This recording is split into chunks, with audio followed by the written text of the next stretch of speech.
Well, happy Friday. We made it to the end of the work week, and boy, do we have some great weather ahead of us. Of course, we have had a couple of good days already.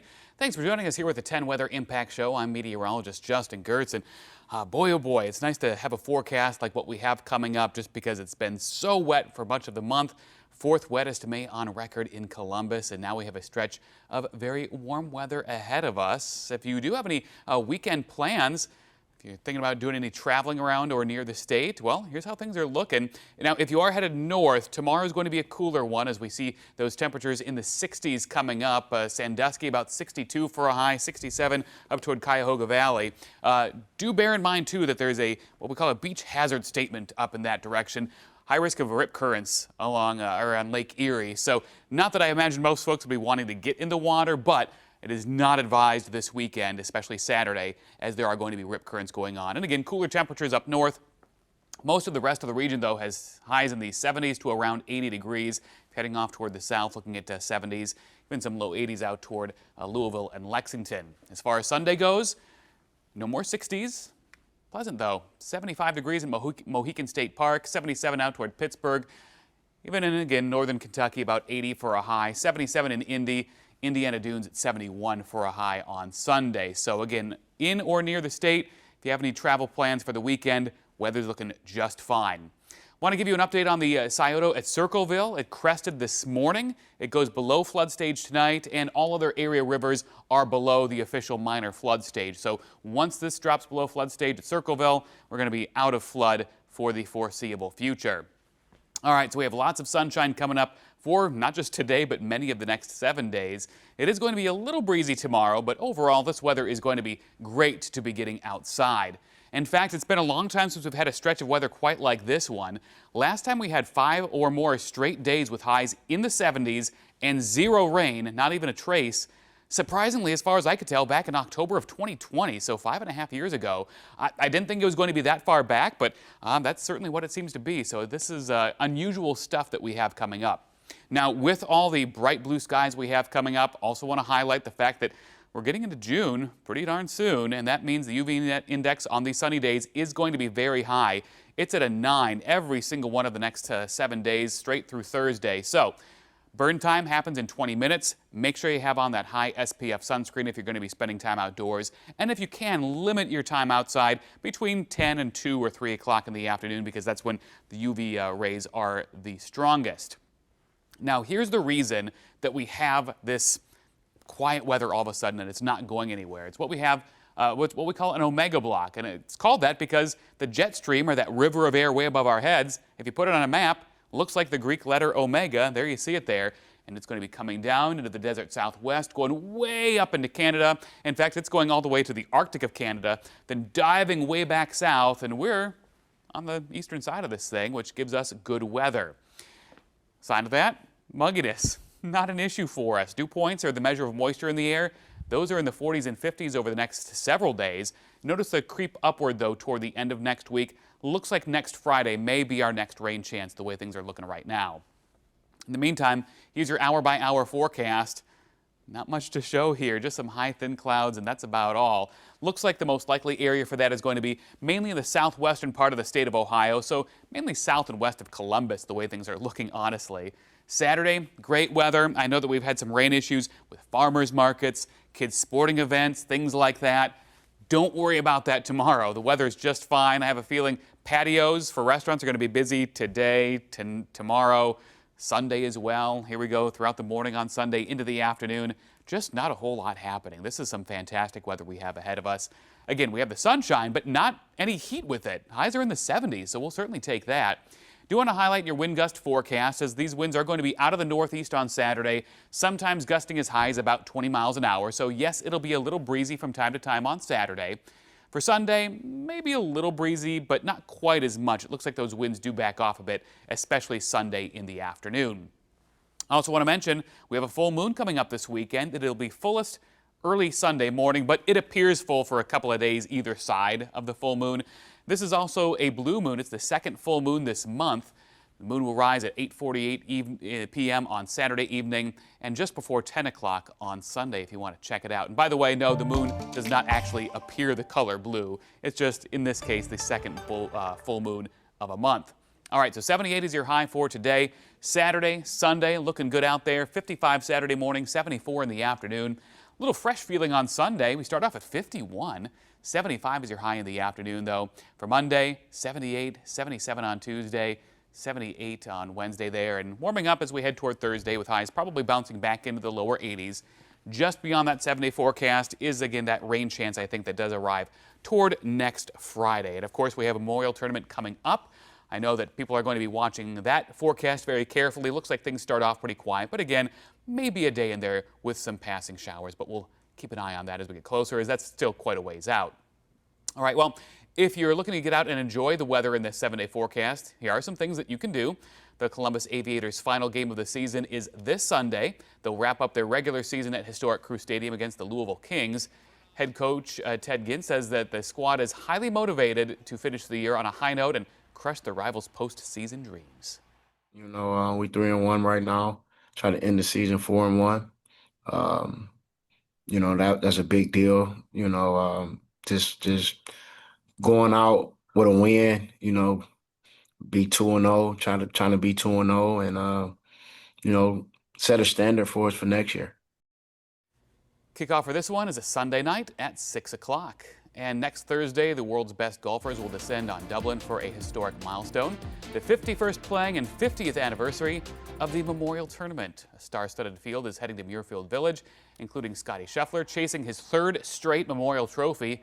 After a soggy stretch of weather this past week, Tournament Executive Director Dan Sullivan says golf fans can expect plenty of sunshine when play kicks off next week.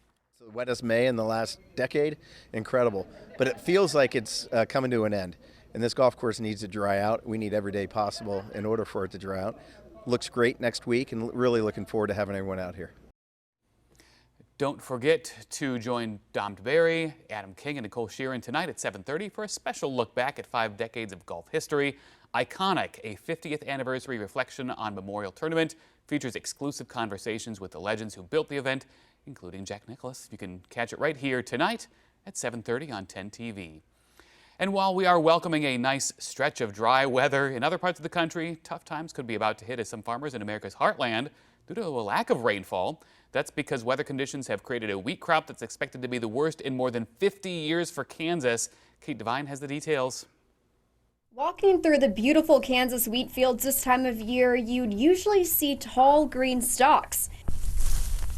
Brian Bates says this year looks different. You can see how short it is. Not even in this spot right here, not even to my knees. But you get out here a little ways, it's a little bit taller. The heads in this field aren't bent down yet. Bates has farmed his entire life in Conway Springs. He says the crop got off to a strong start last fall. Then the rain stopped. We were running out of moisture. Late February would be it coming out of dormancy. And then, just very, very little rainfall in April and May when the crop needs it the most. We just didn't have much at all. So that has presented its own set of challenges. The USDA says this year's wheat production is forecast to drop 21% from last year. The agency says it could be the smallest wheat crop in the country since 1972. Especially in Kansas, one of the top producers of wheat in the U.S. Bates says unusual heat made matters worse. We've had warmer than normal temperatures during those times, some 90-degree temperatures in April and maybe some 90-degree temperatures in March. The dry conditions have also pushed harvests earlier than normal. In my life, we've only cut one time in May that I can remember. More often than not, as a kid, I remember we would be starting harvest on Father's Day, and so getting a start here end of May, 1st of June is just really unusual. And while farmers are expecting a smaller crop and an earlier cut, Bates says they're not giving up hope. Farmers, I think, we're always optimistic that the crop is going to be better than what it looks. So I'm hopeful that it looks better. It yields better than it looks. All right, now to continuing coverage on the trapped miners in a flooded cave in Laos. A team of elite divers is prepping for an extremely dangerous rescue mission right now. They're strategizing to save a group of gold miners trapped deep inside the dark, flooded tunnels of a cave in Southeast Asia. CBS Chief Correspondent Matt Gutman reports. After that moment of elation and cries of relief, 5 of the 7 miners with those tear-streaked faces on that stone shelf in a cave in Laos found alive. Now the task, keeping them alive and getting them out. So you're still working on the plan. Why is it so complex and complicated? There's plan A, B, and C. And plan A, it's safety reasons, it's time, it's weather, it's their condition. 9 days ago, monsoon rains entombed the 7 artisanal gold miners from a nearby village in this cave in the jungles of Laos. And 2 trips into the miners, lead rescue diver Miko Pasi and his team brought food and thermal blankets. The miners filming these testimonials for loved ones. But with him, Pasi also brought the harsh reality of their situation. What did you tell the miners that you're going to do now? What do they expect to happen? I think that's a tricky thing that they ask that, like, when are you going to take us out now? You don't want to, break their trust or give them too much hope or too little hope. But this is a question that is very hard to answer for them because you don't even know the answer yourself. They'd hoped to be able to pump the water out of the cave, but now they might be forced to give those miners a crash course in scuba diving. Now, after 5 days of pumping, if we're still not successful, we are considering the diving option, which is the last option for us because it includes quite high risk for us and for the victims as well. And their very first dive will be a treacherous plunge into the coffee-colored murk filled with dead ends and knife-sharp rocks where panic can be fatal. The rescue team tells me that hope is fading for finding those other 2 miners alive.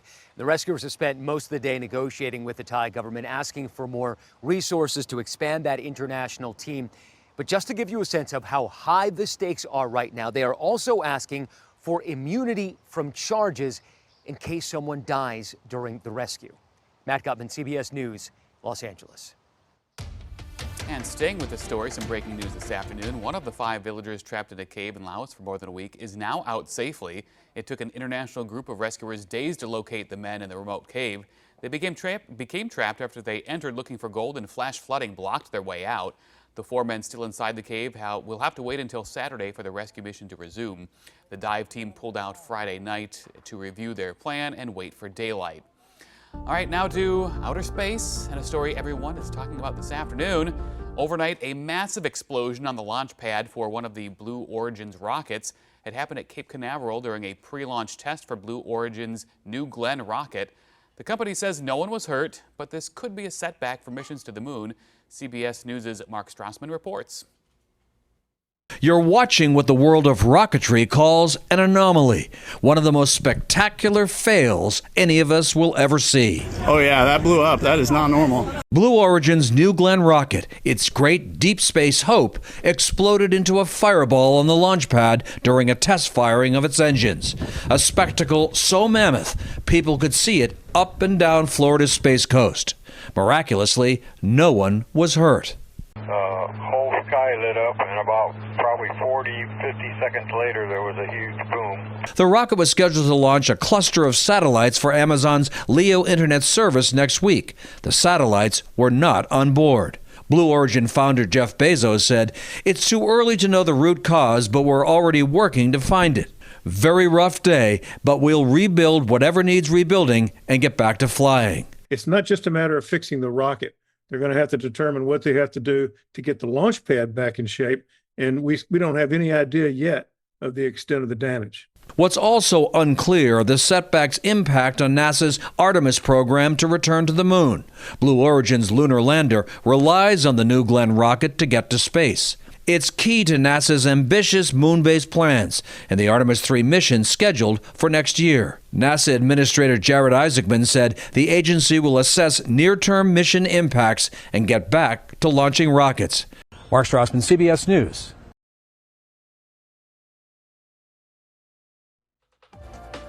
All right, finally today, let's check out some video into 10 TV. Locals and tourists flocked to Rome's fountains to cool off on Wednesday as Italy was facing its first heat wave of the year, with northern and central regions among the hardest hit by temperatures exceeding 34 to 35 Celsius in several cities. That's in the 90s.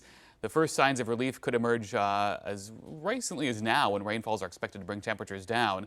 To prevent the risks associated with high temperatures, the mayor of Rome signed on Wednesday a measure requiring employers in the construction and agricultural sectors to provide breaks in cool areas during the hottest hours. It wasn't just Italy, other parts of Europe were dealing with this as well. But in the UK, they had record temperatures, just shattering monthly records for May. So it was an extensive heat across Europe over the past several days.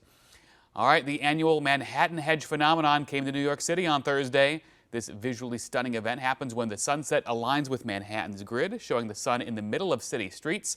Thursday marked the half-sun version of Manhattan Hedge, while the full sun will be visible Friday evening, of course. That is tonight, right between the buildings there. It's always fun to see the photos and videos on social media of Manhattan Hedge.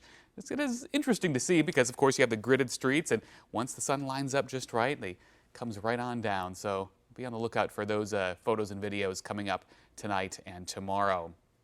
All right, well, certainly we have had some quiet weather today and yesterday, a very welcome sight, and we have nice weather coming up ahead of us. Again, 70s are going to be common throughout the area, not just today, but over the next several days, overnight lows in the 50s and plenty of sunshine as well. So something to look forward to, and if you have any weekend plans, weather is not going to be a problem for them. Just make sure high SPF sunscreen, hat, sunglasses, all that sun protection, just because we are rolling into June very soon, and so that sun angle is high and it is strong. But at least we don't have any big-time heat to deal with anytime soon. All right, that'll do us for us here with this weather update on 10 TV+. Tune in at 4 o'clock. Chief Meteorologist Chris Tomer is here with the latest outlook for your weekend.